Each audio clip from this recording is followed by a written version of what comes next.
تو اس میں بھی اگر جھوٹ نہ ہو، دھوکہ نہ ہو، بعض اوقات کہتے ہیں منرل واٹر ہوتا نہیں ہے، اگر اس طرح کی کوئی ملاوٹ یا کوئی اور چیز نہ کی جاتی ہو تو فی نفسی پانی بیچنا جائز ہے۔ جیسے عام طور پر یہ بوتلوں کا آپ نے ذکر کیا، لوگ تو یہ سمجھتے ہیں کہ جو لائن کا ایک میٹھا پانی آ رہا ہے، جیسے کراچی میں مشہور ہے کہ لائن کا پانی، اس کو مزید جو ہے وہ آر او پلانٹ سے گزار کر اور کیمیکل وغیرہ جو بھی اس کے اندر ڈلتے ہیں ڈال کر دیا جاتا ہے۔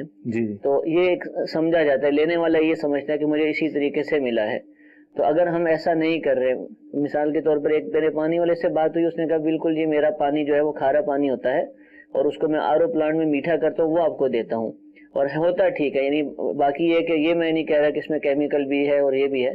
تو کیا یہ وضاحتیں کرنی ہوں گی جو پانی بالکل، یہ سپلائی وضاحتیں کرتے ہیں؟ کرنی ہوں گی، اور عمومی طور پہ ایسا ہی ہوتا ہے کہ انہوں نے بورنگ کروائی ہوتی ہے، زمین کا پانی اتنا پانی کراچی تو لائن شہر سے میں مل تو نہیں کھارا پاتا ہوتا ہے عموماً، تو وہ پھر اسی کو میٹھا کر کے کیمیکل وغیرہ ڈال کے وہ صاف ستھرا کر کے دیتے ہیں۔ تو اس چیز کی وضاحت شروع میں کرنا ضروری ہے ٹھیک ہے کہ بھائی یہ کس طرح تیار کیا جاتا ہے، اس میں اگر کسی چیز کی ملاوٹ ہوتی ہے تو کتنی مقدار میں ہوتی ہے، اگر یہ وضاحت کر دیتے ہیں تو اس میں کوئی حرج نہیں۔ ٹھیک ہے، جیسا معروف ہے کہ جیسا پانی ہوتا ہے ویسا ہی دینا چاہیے، اور وضاحت بھی کرنی چاہیے اگر اس کے مطابق نہیں ہے۔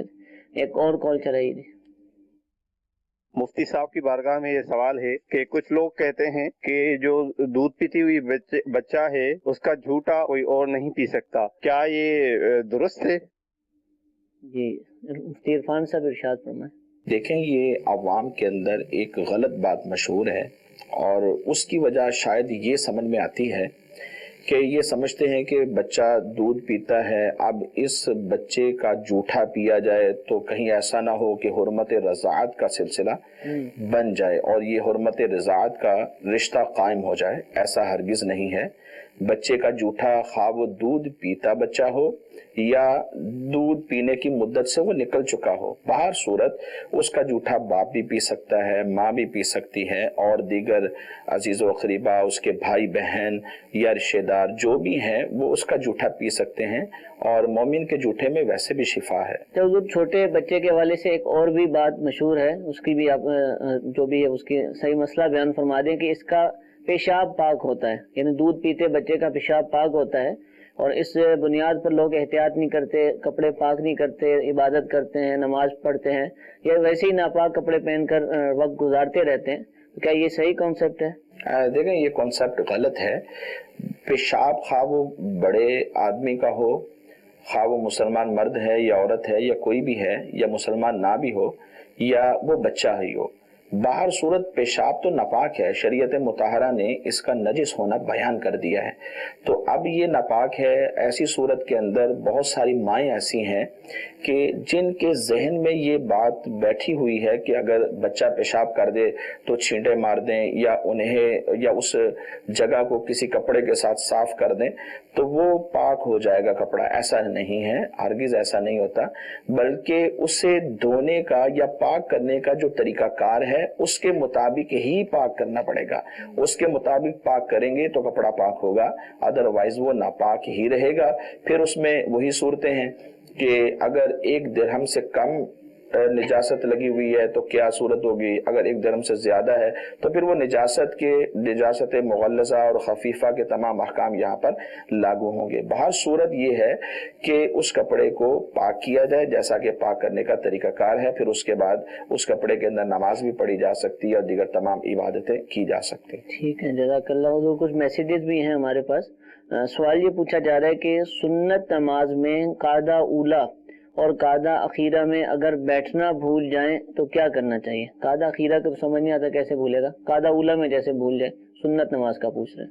اگر قاعدہ اولا بھول گئے تو اس صورت میں بھی یہ ہے کہ آخر میں سجدہ سہو کر لیں گے تو اس صورت میں نماز ہو جائے گی۔ ٹھیک ہے، سجدہ صاحب سے سجدہ سہو سے نماز، کیونکہ قاعدہ اولا جو ہے واجب ہے تو اس کے چھوٹنے سے یعنی نماز میں کوئی فرق نہیں پڑے گا، نماز ان کی ہو جائے گی۔